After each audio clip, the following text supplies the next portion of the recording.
Hi everyone, welcome to another episode of Ask a Property Manager. This is episode number 89 and today is September 22nd, 2021. We're coming to you from Studio 2.0 here at Own Buffalo. I'm Andrew Schultz, principal broker of Own Buffalo Inc.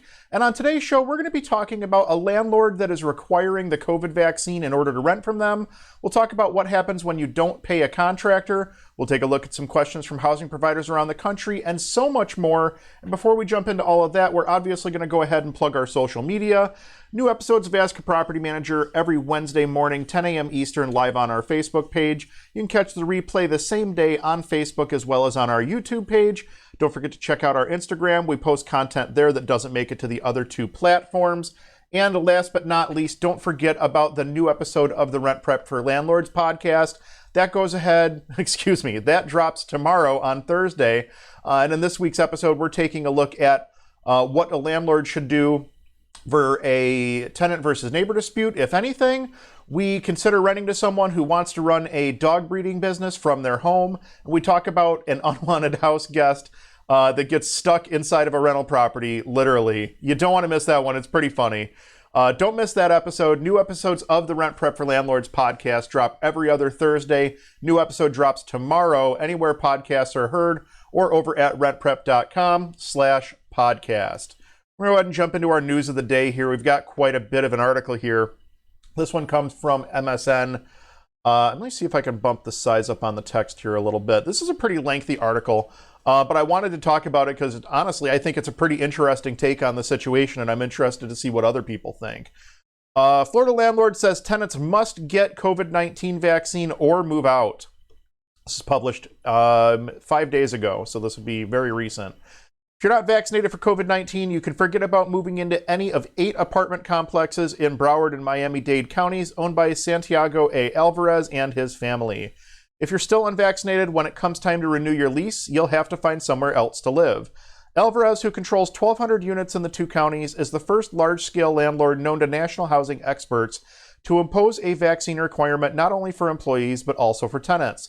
They'll be required to produce documentation that they've received at least an initial vaccine dose. The policy, which took effect August 15th, could set Alvarez's company on a collision course with Governor Ron DeSantis' vaccine passport ban, which prohibits businesses from requiring that customers be vaccinated. And yet the landlord might have exposed a loophole in the governor's ban, forcing courts to decide whether a tenant is equivalent to a customer. Alvarez says he's not backing down. Signs posted at the leasing offices of his apartment complexes spell out the policy, along with the words "zero tolerance." We have to be concerned about our tenants and our employees, Alvarez said in an interview. All of these are private properties. We are just trying to keep people safe and healthy. It's going to cost us money, but we're very firm on that. Alvarez said 12 to 15 of his tenants, most of whom lived at his properties in Hialeah, I don't know if I pronounced that right, have died of COVID-19, and a large number have gotten sick. We don't want that happening to any more of our tenants, he said. In Broward County, Alvarez controls 3 complexes in Laurel Hill, Royal Palms, and Lauderhill, and Invery Village on Northwest 56th Avenue, just south of West Oakland Park Boulevard, and the Park West Apartments on Northwest 46th Avenue. Outside of Royal Palms at Lauderhill, tenants voiced differing opinions on the policy. I think people should get the shot, said a young woman who declined to give her name, but a man who said he was vaccinated said Alvarez is overstepping his bounds. That should be illegal, he said of the policy. You can't force people to do what they don't want to do. After they learned about the new policy, 2 tenants who didn't plan to get vaccinated contacted local eviction defense attorneys about potentially challenging the policy in court. Under DeSantis' backed ban on vaccine passports, landlords could be subject to a $5,000 fine every time they ask a prospective tenant for documentation, said DeSantis' press secretary, Christina Pashaw, after conferring with the governor's legal counsel. Pashaw said she hadn't previously heard of any Florida landlords requiring proof of vaccinations. Our counsel thinks that it would be a violation of the vaccine passport ban, she said in an email. On Thursday, the Florida Department of Health stated that it would start enforcing the vaccine passport ban, which was enacted as state law after DeSantis issued it in March as an executive order on September 16th. DeSantis has said that requiring proof of vaccinations violates citizens' civil liberties and rights to keep their medical information private. Whether Alvarez's property stands up to scrutiny from a legal or public health perspective, figures to be a subject of debate. Alvarez's attorney, Juan Zorrilla of Fort Lauderdale-based firm Fowler White Burnett, recently responded to a letter from a tenant's attorney by asserting that the policy does not violate the executive order banning vaccine passports, nor does it violate laws barring discrimination on the basis of race, color, national origin, sex, disability, family status, or religion. DeSantis' order and subsequent state laws say that a business entity may not require patrons or customers to provide any documentation certifying COVID-19 vaccination or post-infection recovery to gain access to, entry upon, or service from the business. Zorrilla asserted that Alvarez's policy does not violate the ban because a tenant is not a patron or customer. We believe that there's a clear distinction between someone who is an occupant of a dwelling and physically on the premises for an extended duration of time versus someone who's a patron or customer and simply visiting for a short duration, Zorrilla wrote. By only identifying two categories of people who are transient, we do not believe the order would be interpreted by a court to include tenants or residents of a business or property. Dawn Myers, a partner with the government and regulatory team at Miami-based Berger Singerman, says the court system will likely have to decide whether residency can be equated with a good or with a service. I suspect the governor would view it as a violation of his prohibition, but that may end up needing a judicial determination, she said. Lauren Einhorn, who specializes in real estate contracting law for Davie-based Kelly Cronenberg, said she expects courts will ultimately find that landlords can require vaccines. That's because unlike restaurants, stores, or other public businesses, a landlord-tenant relationship is contractually based, she said. Courts have consistently upheld landlords' rights to enforce a wide range of provisions, particularly if they are intended to protect other tenants, such as bans on firing guns or manufacturing methamphetamine inside of apartments. But Brian Corti, a West Palm Beach-based eviction defense attorney, say that 5 times fast, who was alerted to the policy by a tenant, said the policy discriminates against people who are healthy and don't have a disease.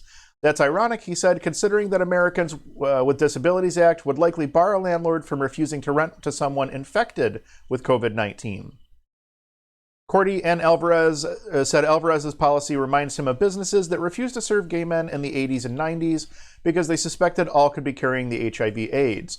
Alvarez asked whether he was aware that he might be fined over his policy, pointed to a recent federal court injunction prohibiting the state from fining Norwegian Cruise Line for requiring passengers to show proof of vaccination. The injunction will remain in effect while Norwegian pursues its lawsuit challenging the passport ban, though DeSantis is seeking to have it overturned. Setting aside the question of whether the policy will be upheld in court, experts are divided over the question of whether it serves the broader interest of protecting public health. Cordy says that allowing landlords to bar unvaccinated applicants and refuse to renew leases of existing tenants who won't get vaccinated undermines the goal of keeping people in their homes and off the street, where they would be more likely to spread the virus. That was the justification provided by federal, state, and local officials for eviction moratoriums imposed as the pandemic began. We're going to come back to this paragraph after we talk about this a little bit. Cordy also said that black people, because they are more likely to resist getting vaccinated, could be denied housing in disproportionate numbers if Alvarez's policy becomes standard practice everywhere. Courts have found that some housing policies, such as a blanket ban on convicted felons, can be discriminatory if they are more likely to affect certain people of certain races, sexes, religions, or other protected classes. Where does it end? Where will non-vaccinated people live?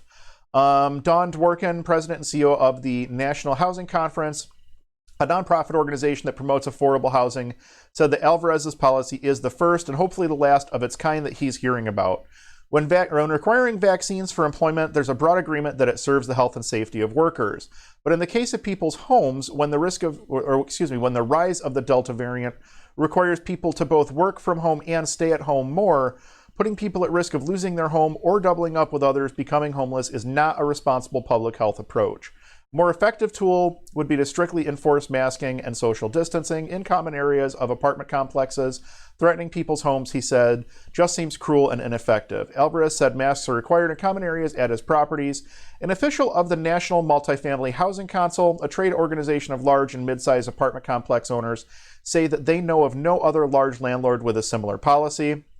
Sil Policino, the council's vice president for construction, development, and land use policy, disputed the notion that Alvarez's vaccine requirement runs counter to the goals of eviction moratoriums. I don't see it that way. I would go the other way from our perspective. If a housing environment could lead to infection risk, it makes more sense for providers to take steps to mitigate the risk. Ultimately, she said, landlords must decide whether a vaccine requirement makes sense for them and their residents, as long as whatever policy they choose is evenly applied and does not violate fair housing laws. State Representative Annie Escamani, an Orlando area Democrat known for supporting policies aimed at helping low-income Floridians, said landlords considering the vaccine mandates should provide a reasonable amount of time for existing tenants to get vaccinated and ensure potential tenants can get access to vaccines. Windows at the leasing office of Alvarez's Invery Village property display COVID-19 fact sheets, as well as locations where tenants can get vaccinated. Not all vaccine hesitancy is politically motivated. It can also be based on a lack of information and distrust of medical institutions, which we need to find ways to combat together. Attorney Dawn Myers pointed out that Alvarez's policy is not an eviction because there is a route for people to stay in their homes. Myers added, keep in mind that there are multiple goals and priorities at play, and preventing the spread of COVID-19 versus permitting unvaccinated people to lease apartments in specific complexes seems, at least to the owner of the complexes, to be an easy call. So I wanted to come back up to this paragraph here real quick, talking about the justification for the federal, state, and local officials for the eviction moratoriums. Look, if you're talking about an eviction moratorium, and the reason that we have these eviction moratoriums is because we are concerned with people catching and transmitting COVID-19, then yeah, I can certainly see where this policy makes sense from that side of the coin. The flip side of the coin is, are you forcing people out? Let me see here. We'll just highlight this one here. The flip side of the coin is, are you forcing people out of their homes by telling them that they have to be vaccinated if they don't want the vaccine, if they are medically ineligible for the vaccine, if they have children under the age of, I think the cutoff right now is 12? Or is it 18? I honestly don't know. If you have children that can't be vaccinated, does that mean that you can no longer live at the apartment complex? So this is an interesting one. I don't think that this is the type of policy that I would start exploring, one direction or the other, to be honest with you. I guess if you're going to make a big, a big splash, this is the way to do it. I'm interested to watch this and see how it develops over the course of time here and see whether this policy winds up continuing forward or whether it gets struck down. Just the same as I would the vaccine passport policy that they have in Florida, considering we essentially have the exact opposite here in New York, at least downstate in New York City, where they're requiring you to show proof of vaccine before you can walk into a restaurant and things of that nature. So, two different states, two very different political climates, and two very, very different ways of looking at this situation. I mean, if you have a property and you have tenants, what's your take on this? Let me know. Comment down below, I guess. Would you put a policy like this in place, or would you say, no, I'm not touching that one with a 10-foot pole? So there you have it. Florida man strikes out on his own, creates a policy, and we will see where it takes him. Moving on to our next article. This is an interesting one. Remodel rampage, contractor returns to customer's home, destroys the shower that he built. I pulled this article because I thought it was particularly interesting to see what happens when you just don't pay a contractor back. This one brought to us by KRDO out of Colorado Springs. Colorado Springs woman says a contractor she hired to remodel her bathroom shower came back into her home and destroyed the project. Amber Truck paid contractors from Dream Home Remodels of Colorado $3,300 of an owed $7,500 to rebuild her bathroom shower. She said she wasn't pleased with the work the contractors had done and wanted to inspect it further before handing over the final payment. That apparently was not reasonable in the eyes of the business co-owners Terry James Gregory and Jordan Cazares, who returned to the home and destroyed the shower. I put weeks into this, thousands of dollars into this, Gregory screamed as he took a sledgehammer to the walls and tiles. Truck lives there with her dog and a roommate who let the contractors back in on Saturday while Truck was at work, figuring they were coming in to pick up some materials. They showed up with just a crowbar, a sawzall, and a sledgehammer, she says. Turns out they were doing more than just picking up their material. In the video, a woman inside the home can be heard asking the contractor to stop. He then replies, "Is someone going to pay me?" Watching it just brings tears to my eyes, Truck told KRDO. It makes me sick. It makes me scared. This is more than just trashing my bathroom. My sense of safety is gone. The contractors from Dream Home Remodels of Colorado had done some other work in the house fixing 2 ceiling fans, and working on the back door. But Truck didn't think they'd done a good job on the shower or the door and wanted to be sure the plumbing worked before paying the final $4,300. I wanted to be wowed, and I wasn't wowed, she said, but I knew she was coming back Friday to clean things up, and I figured maybe I'd be more impressed then, so I wasn't going to pay them until I saw the actual finished product. What she was wowed by, though, was how they demolished the shower and how putting off the payment set off the contractors to an extreme extent. Cazares says the story is fabricated, and she's received death threats since the incident. She sent the following statement to KRDO. After several weeks of work for a customer, communication broke down at the end of a project. There was no displeasure expressed, and we proceeded to ask for payment on the project by the end of the day. Communication broke further after that and resulted in our company repossessing a tile shower. We regret that this contract went sour. It had never happened before and is not something that is made regular practice. This was several other projects, there was several other projects included in the contract that she is also unwilling to pay for, including a vanity, mirror, light fixture, 2 ceiling fans, plumbing work, fixing rotten framing in her walls, and an exterior door replacement. Truck insists she paid for those items and that she's learned to vet anyone she hires before they come into her home. Obviously, people sometimes are not what they seem, and that was certainly the case this time. She plans to take the company to small claims court. Yeah, that's an interesting one. I mean, why on earth, from the contractor's perspective, like what? Something doesn't add up here. There's more than what we're being told in this news story here. I don't know of too many contractors that would just rage so hard over a couple $1,000s, unpaid on a job that they would go in and just destroy all the work that they completed. Like, it doesn't make sense to me. I feel like there's more to this story. Obviously, this was not handled well by the contractor. Based on what we're reading here anyway, we don't know the full side of the tale here, the full story. But I have a feeling that there's probably more than what's we're being told here. But it sounds to me, based on this article, that the contractor is kind of in the wrong. Generally speaking, it's bad form to go back into someone's house and rip out work that you did simply because you haven't been paid. That's what the court system is there for. Get your mechanics lien against the property or whatever the case may be, but certainly don't go. Essentially, I guess it wouldn't be breaking and entering. They were allowed into the property, but man, that's crazy. They just turn around and destroy someone's house like that. So yeah, definitely don't do that if you can avoid it. Let's go ahead and take a look at some stuff that we found on the internet this week. I just thought this one was kind of funny. If you're under the age of 30 years old, you may not understand this one. Mostly because your music sucks, but hey, what are you going to do? Different music for different generations, I guess. Ever get a message like this? Agent just fell through the attic and into the kitchen ceiling. Yeah, that's a tough one to get. You never know what's going to happen when you're out showing homes, I guess, is the lesson to be learned there. So, all right, let's go ahead and jump into our questions from housing providers around the country. We're going to start with this one on leasing an apartment to a company. Alrighty. Hi everyone, I have a local company that wants to rent my apartment for its employees. The company would be providing housing for their workers. Can I stipulate the number of tenants per apartment and ask them to provide me with the tenants' names, copy of ID, and clearance checks? I've never had this type of arrangement before. I appreciate any insight or input. Thank you in advance. So we've done something like this in the past. It's not necessarily a bad idea, but you do need to make sure you're covering all your bases. The one thing that I will mention here is I'll kind of explain the situation as to what the situation we worked through, and then you can kind of relate it to a similar situation that you may be experiencing. So we had a company that contacted us because they had purchased a commercial medical facility, and they were sending a crew from their downstate office to upstate Buffalo area to basically work on rehabbing certain areas of the building. And they wanted to find an apartment where they could put these people up so that they could come up Sunday night, work Monday through Friday, leave Friday after work, and go back downstate for their weekend. So essentially, they had 4 people who were going to be living in the apartment during the week. They were never going to be around on weekends or anything like that, and they needed an apartment to make this happen. So essentially what we did was we screened the CEO of the company because it was a smaller company, similar to what you're talking about here. We screened the CEO as if he was a normal tenant. We ran him through our normal criteria, just the same as we would anyone else.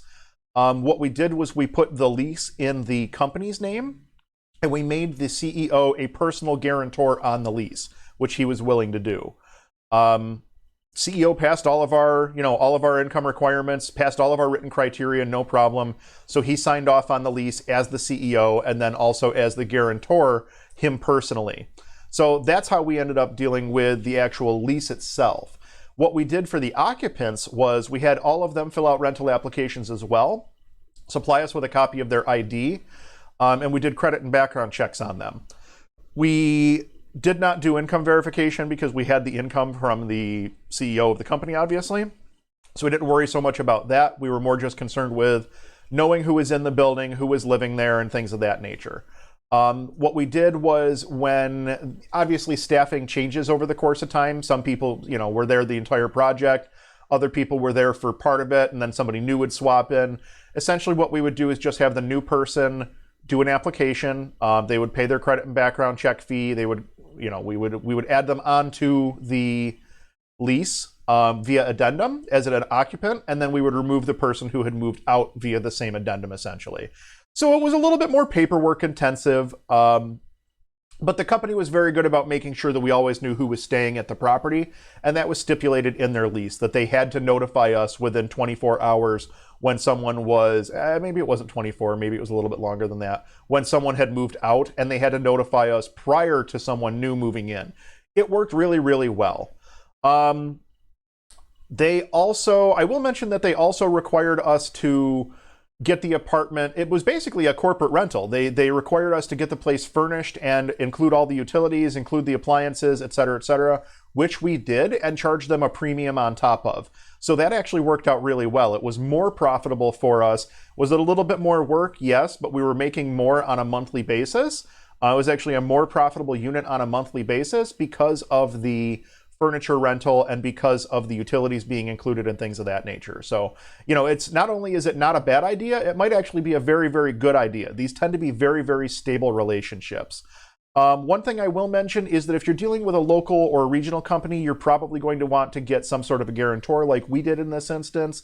And then if you're working with more of a national company, you're probably not going to get a guarantor. You're probably going to have to just rely on the fact that it is a large national company with resources, and hopefully they don't, do something to put you in harm's way. So that's how we handled it.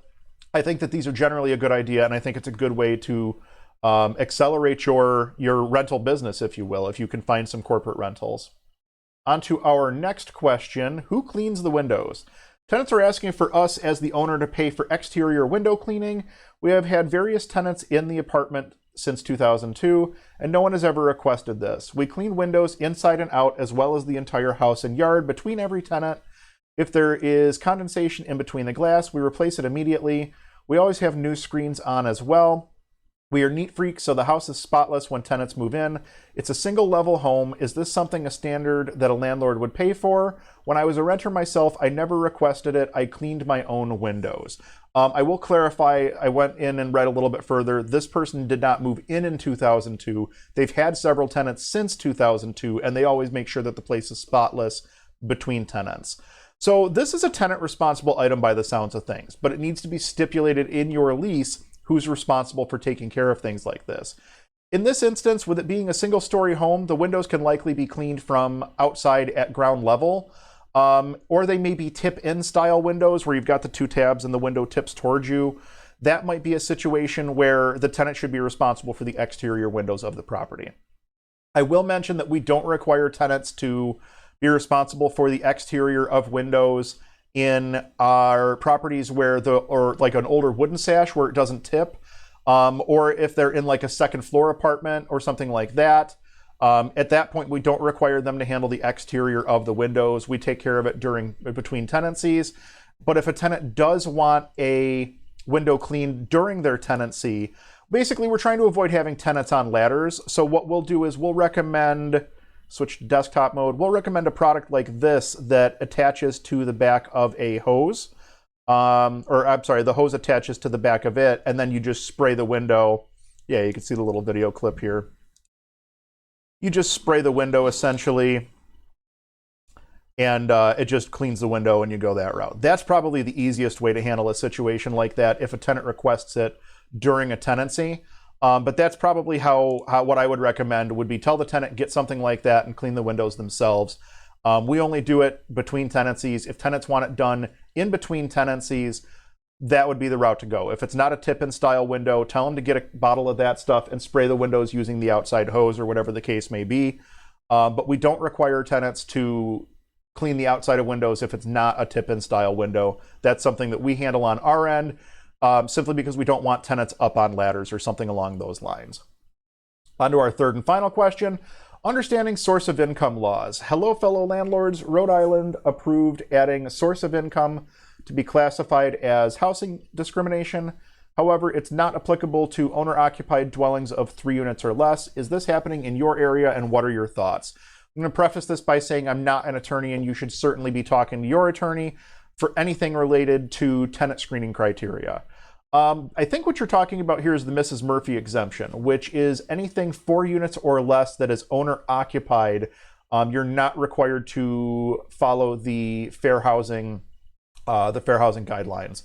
So source of income legislation, and I want to preface this by saying they're calling it source of income. I believe it's actually lawful source of income. That's how the law is written here in New York State, is lawful source of income, not just source of income being protected class. Lawful source of income. Doesn't mean that you have to rent to every drug dealer that walks up to you with, $1,500 cash or whatever. They have to have a lawful source of income. Essentially, what these laws are trying to do is prevent housing discrimination for people that have public assistance, disability assistance, Section 8 vouchers, things of that nature. Source of income has had almost no impact on our operations since it was implemented here in New York back in 2019 at a state level. And even before that, we had local laws, I think at the county level, and a couple of different municipal level laws for even a couple of years before that on source of income. And it's had very, very little impact on our operation here. Essentially, as I'd mentioned, these laws are in place to prevent housing discrimination for people on Section 8, people on disability, people on public assistance, et cetera. At its core, it's a good law. Fair housing laws are critical to this country. I don't care, people who don't understand fair housing laws drive me up a wall, because fair housing laws are critical to this country. And I can spend probably an hour talking about that. I'm just going to keep moving forward here, but that truly is my stance here, is if you aren't willing to follow the fair housing laws, you should not be in this industry, period, end of discussion. What the fair housing law means, or in this instance, what these source of income laws mean, that it essentially it means that you need to update your policies and procedures a little bit and understand that written criteria is critical. Have a good set of written criteria, and I've said this a million times, and follow it every single time. Know how to verify your various types of income sources. You've got pay stubs, you may have someone who's self-employed, Uber or Lyft or Grubhub or DoorDash. You need to understand how to screen those tenants. Retirement income, military income, disability income, Section 8 vouchers, public assistance, disability, food stamps, SNAP, EBT, all that stuff counts as income under lawful source of income regulation. What are some things that don't count as lawful source of income? Generally speaking, anything that's not reported to the IRS. So if somebody has an off-the-books job or something like that, it's not a lawful source of income because you're not reporting it, you're not claiming it as income. I can't count it as income. Something like tips is a good example. A waiter or waitress that has tip income, if they're not claiming that income, then it's not a lawful source of income. They're not paying the taxes on it. I can't count it when I go to look at their income when they're trying to qualify for an apartment. So that's something to keep in mind. Doesn't mean that you have to just accept someone because they wave a Section 8 voucher in front of your face. You still have your criteria, and that tenant still needs to meet or exceed your criteria. Having that written criteria is super, super critical. So that's what you need to understand, is it doesn't mean that anybody who walks up to you and wants to rent your apartment, you have to just say, okay, yes. It just means that you need to understand how to screen people properly. They still need to meet all your other criteria, not just income. So if you have a credit score requirement, or if you have a must show on-time rent payments requirement, or if you have a criminal background requirement, all of those are still valid and enforceable. including your income requirement. It's not as though you can't screen these tenants. You just need to understand what it is that you're doing and how to go about doing it legally and fairly. You also need to understand that the policy that you apply to one tenant needs to be applied to all tenants when you're screening them for possibly accepting them into your apartment. So there you have it. That's my little rant on how to understand source of income laws. Don't be afraid of source of income laws. Just understand how to operate your business and how to operate it properly. And the source of income laws really won't have much of an impact on you because you'll understand that what you're doing is the right thing. So there you go. That is my little complaint on people who don't understand the business that they operate in. We're going to go ahead and wrap things up here. That was our last question. Thank you all so much for watching. We truly do appreciate it. You can help us out by dropping a question or comment either in the comments here on Facebook or on YouTube, and we may pick up your question and answer it in an upcoming episode. If you enjoyed this content or if I brought some value to you today, do me a favor and hit that thumbs up button. YouTube and Facebook both push videos based on community feedback, so every like, comment, subscribe, and share helps us to grow and reach more people. We're going to be back next week on Wednesday, September 29th at 10 a.m. Eastern with another show you won't want to miss. Thank you all so much for watching, and we'll see you next week.